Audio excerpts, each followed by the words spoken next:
25 years is a long time.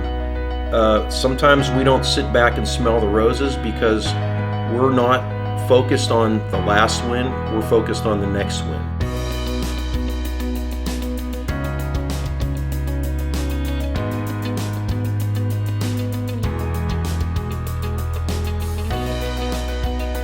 So we appreciate the accolades, the awards, the race wins, the product, the employees, the culture, but we are a very driven company and we're always looking for that next problem to solve. We're always wanting to climb that next mountain.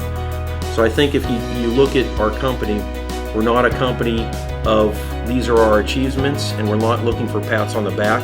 We're looking for that next mountain to climb and that next opportunity we're going to turn into a product and help continue to grow our brand and our legacy.